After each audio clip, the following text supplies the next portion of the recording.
ગીર સોમનાથમાં ડિમોલેશનની કામગીરી ફરી એકવાર વિવાદમાં આવી છે। ગીર સોમનાથના વેણેશ્વર વિસ્તારમાં રામજી મંદિર અને ગૌશાળાને ડિમોલેશન કરવાની તંત્ર દ્વારા કહેવામાં આવતા જ જે આખી ડિમોલેશનની કામગીરી છે કે જેને લઈને વિવાદ શરૂ થઈ ચૂક્યો છે। અને આ જ બાબતની જાણ જ્યારે ધારાસભ્ય વિમલ ચુડાસમાને થઈ ત્યારે વિમલ ચુડાસમા પણ મેદાને આવ્યા હતા અને વિમલ ચુડાસમા દ્વારા ઉગ્ર આંદોલનની ચીમકી આપી દેવામાં આવી। નમસ્કાર, હું મયુર મેવાડા, આપ જોઈ રહ્યા છો નિર્ભય ન્યૂઝ। ગીર સોમનાથ અને વિવાદ જાણે આ બંને એકબીજાને પર્યાય થઈ ગયા હોય તેવું જ લાગી રહ્યું છે, કારણ કે જ્યારે ગીર સોમનાથમાં તંત્રની કોઈ કામગીરી કરવામાં આવતી હોય ત્યારે વિવાદ છે તે વિવાદ જોવા મળતો હોય છે। ત્યારે આ વિવાદમાં હંમેશા ધારાસભ્ય વિમલ ચુડાસમા છે કે જે મેદાને આવતા હોય છે અને તંત્રની કામગીરીને લઈને તંત્ર ઉપર આક્ષેપ કરવામાં આવતા હોય છે। ત્યારે ગીર સોમનાથના વેણેશ્વર વિસ્તારમાં જે રામાપીરનું મંદિર અને ગૌશાળા આવેલી છે કે જે ગૌશાળા અને રામાપીરનું મંદિર વર્ષોથી કોળી સમાજના હસ્તગત છે અને ત્યાં આગળ કોળી સમાજ દ્વારા ટ્રસ્ટ બનાવીને આ જગ્યા છે તે લેવામાં આવેલી છે। તેમ છતાં પણ હવે તંત્ર દ્વારા આ જગ્યા ઉપર ડિમોલેશનની કામગીરી કરવામાં આવશે। ત્યારે આ જ વાત જ્યારે કોળી સમાજના આગેવાનોને ખબર પડી, કોળી સમાજના લોકોને ખ્યાલ આવ્યો ત્યારે તે ત્યાં જગ્યા ઉપર દોડી આવ્યા હતા અને આનો વિરોધ છે તે વિરોધ કરવામાં આવ્યો હતો। તો સાથે સાથે આ જ બાબતની જાણ જ્યારે ધારાસભ્ય વિમલ ચુડાસમાને થઈ તો વિમલ ચુડાસમા પણ ત્યાં આંદોલનમાં જોડે પહોંચ્યા હતા અને મેદાને પણ આવ્યા હતા। ત્યારે આ આખા સમગ્ર મામલાને અને કેટલા સમયથી આ જગ્યા કે જે કોળી સમાજ પાસે છે અને હાલમાં જે આ વિવાદ ચાલી રહ્યો છે તે વિવાદને લઈને કોળી સમાજના આગેવાન શું કહી રહ્યા છે તે આપણે સાંભળીએ। હું લક્ષ્મણભાઈ સમુભાઈ સોલંકી, પ્રમુખ સમસ્ત કોળી સમાજ અમારે 8 સત્તા રેગ્યુલેશન સત્તા છે। 1987માં તે વખતે અમારે મોરારજી બાપાને અમે રૂબરૂ મળ્યા હતા। દેશના પરમ પૂજ્ય PM મોરારજી દેસાઈ કે અમારે ત્યારે અલગ અલગ જે તે વખતે વાત કરી કે ભાઈ તમે લેટર આપો, હું તમારે જમીન ફાળી આપું। એના અનુસંધાને અમે લેટર આપ્યું તો પછી ટ્રસ્ટ બનાવ્યું। એ પછી એ લોકોએ જમીન 1994માં મિટિંગમાં લેતે ફાળવી દીધી। પછી અમે વારંવાર રજૂઆત કરી કે ભાઈ તમે ફાળવી દીધી તો તમે અમારે પૈસા ભરવાની નોટિસ આપો, જેથી કરીને અમે પૈસા ભરી અને ના અમે બાંધકામ કરી અને નિરાધાર ગાયું તેમજ સાવ મિનિમમ ભાડે છે 200-300 રૂપિયામાં રહી શકીએ એવો અમે ધર્મશાળા બનાવી કે જે ભગવાન સોમનાથના દર્શન કરવા આવે ત્યારે બહારના લૂંટે મફતના ભાવમાં વંડી રહે, નહીં નફો નહીં નુકસાન, એમાં સોમનાથ બાપાના દર્શન। લક્ષ્મણભાઈ, હમણાં છેલ્લા 2 દિવસ ત્યાં શું આખો ઘટનાક્રમ ચાલ્યો છે? છેલ્લા 2 દિવસથી અમારે પરમદી આવ્યા કે ભાઈ અમારે આ ગાયું છે, અમારે બેદી પુત્રી આઝાદ ચિકન શિબિર છે, ચિકન શિબિર અનુસંધાને અમારે આ ગાયોને ટ્રાન્સપ્લેટ કરવી। તો અમે કહ્યું કે ભાઈ તો તમે જ્યાં લઈ જાઓ ના લઈ જાઓ, અમારે લઈ જાઓ તો અમે અમારી રીતે આપીએ અને તમે અમારે એવી બાંયધરી આપો કે અમે આ ચિકન શિબિર પરિપૂર્ણ થાય પછી 1લી તારીખે અમે પાછી અહીં લઈ લઈએ। તો કે હા, તો કે આમાં ગાયું ભર દઉં। ગાયું ભરી અને સીધા એ ઈણા જ ઉપાડીને ગયા લેટ દાદાગીરી કરી છે, પણ ગાયોને મારીને લઈ ગયા ધરાટ। હવે અમે દુઃખની વાત અમે એને કીધું કે ભાઈ તમે આવો અન્યાય કરવો એ સમાજ માટે સારું નથી।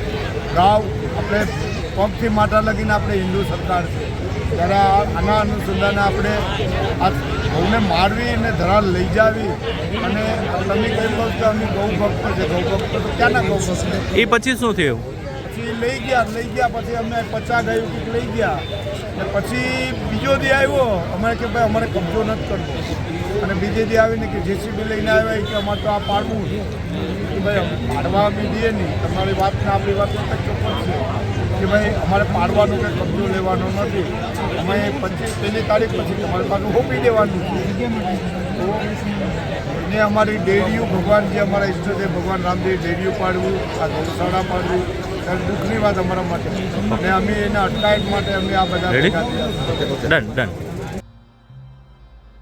જ્યારે ધારાસભ્ય વિમલ ચુડાસમાને આ ડિમોલેશનની કામગીરી બાબતે ખ્યાલ આવ્યો ત્યારે તરત જ તે ત્યાં ઘટના સ્થળ ઉપર દોડી આવ્યા હતા અને ધારાસભ્ય વિમલ ચુડાસમા દ્વારા તંત્ર ઉપર જે પ્રહારો છે તે પ્રહારો કરવામાં આવ્યા અને કહેવામાં આવ્યું કે તંત્ર કે જેણે હવે કાયદો અને વ્યવસ્થાની પણ કોઈ ડર રહ્યો નથી, આ જ તંત્રએ સુપ્રીમ કોર્ટના ચુકાદાને પણ ગોળીને પી ગયા છે. સુપ્રીમ કોર્ટ દ્વારા પણ હમણાં તાજેતરમાં જ એવું કહેવામાં આવ્યું છે કે કોઈ બી જગ્યાએ બુલડોઝર ફેરવવું હોય તો તેના પહેલાં તેને નોટિસ આપવી પડશે, તેની એક દિવસ પહેલાં પોર્ટલ ઉપર આ સમગ્ર માહિતી છે તે મૂકવાની રહેશે અને ત્યારબાદ તેને ઉપર બુલડોઝર ફેરવવામાં આવશે. પરંતુ આ તમામ ચુકાદાને જાણે ગોળીને પી ગયા હોય તે પ્રકારે વિમલ ચુડાસમા ગીર સોમનાથના તંત્ર ઉપર જે પ્રહારો છે તે કરી રહ્યા છે. ત્યારે વિમલ ચુડાસમા શું પ્રહાર કરે છે તે બી સાંભળી લઈએ. વિમનભાઈ, કયા સ્થળે બેઠા છો, શું મુદ્દો છે આખી વાત? સોમનાથ મેઇન રોડ ઉપર અમે બેઠા છે. ત્યાં વેનેશ્વરની જગ્યા છે. ત્યાં અંદાજે 1993 કે 94માં સોમનાથ ટ્રસ્ટ દ્વારા કોળી સમાજને જગ્યા ફાળવવામાં આવેલી હતી વંડી માટે અને એ સમયના જે ચેરમેન છે એમને પણ આ જગ્યા ફાળવેલી હતી અને એમને બુક પ્રસિદ્ધ કરેલી હતી. બુક પ્રસિદ્ધમાં એને ઘણા સમાજોને પણ વંડી આપેલી હતી. એ બુક પ્રસિદ્ધમાં લખેલું છે એની બુકમાં એમને અત્યાર સુધીના જે સોમનાથ મંદિરમાં જે કામ કર્યા એની આખી યાદી બનાવીને બુકની પ્રસિદ્ધિ પણ અમારી પાસે પુરાવા છે.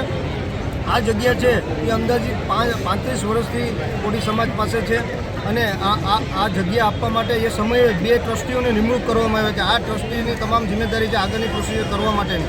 એ ટ્રસ્ટીઓએ આ જગ્યા કે આ કોળી સમાજની વંડી માટે જગ્યા આપવામાં જે અમારા વડીલોને આપેલી હતી.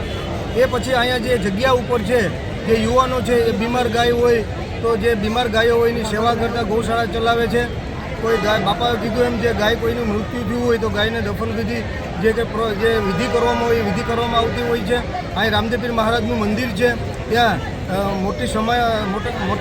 મોટા પ્રમાણમાં કોળી સમાજ સામે જ રહી છે. વેણેશ્વર મંદિર સામે તે બાપાને ધજા ચડાવી અને પ્રસાદી કરતા હોય છે અને આ કોળી સમાજની જગ્યા આપેલી હતી. પણ 2 દિવસ પહેલાં તંત્ર આવેલું કે ભાઈ અહીં ચિંતન શિબિર છે એટલે તમે ગાયોને ભરી જવા દો. આ લોકોએ ના પાડી પણ ગાયો ઉપર ગાયોને મારકૂટ કરી અને એ લોકો ગાયો 50 જેવો ભરી ગયા અને એ કીધું કે અમે પાછા મૂકી જશું. પણ બીજે દિવસે પાછા આવ્યા કે હવે આ ગૌશાળા પણ તોડી નાખવાનું છે, તમે તમારે હાથે તોડી નાખજો. મંદિર તોડી નાખવાનું છે, એ પણ રામદેવપીર મહારાજનું મંદિર પણ તમે તમારી હાથે તોડી નાખજો. બાકી નહીં તોડવામાં આવે તો બુલડોઝર લઈ અને મંદિર ગૌશાળા અને કોળી સમાજની મંદિર તમામ તોડી નાખવામાં આવશે.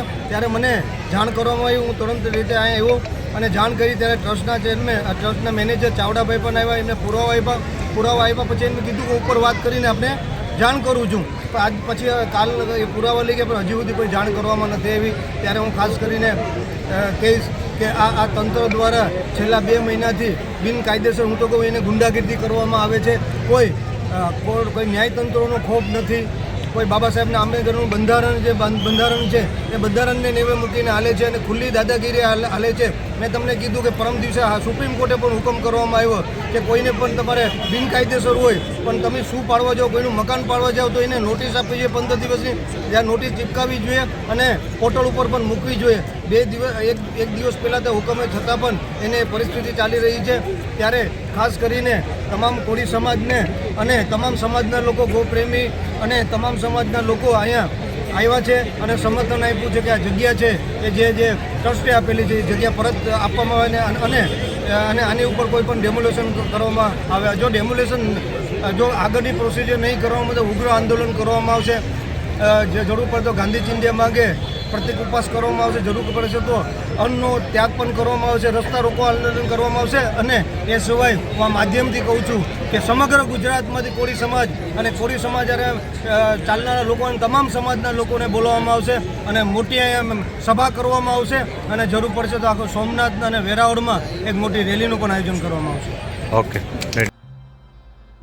ત્યારે ગીર સોમનાથના કલેક્ટર દિગ્વિજયસિંહ જાડેજા અને ધારાસભ્ય વિમલ ચુડાસમા કે આ બંને છેલ્લા ઘણા સમયથી એકબીજાને આમને સામને જોવા મળી રહ્યા છે.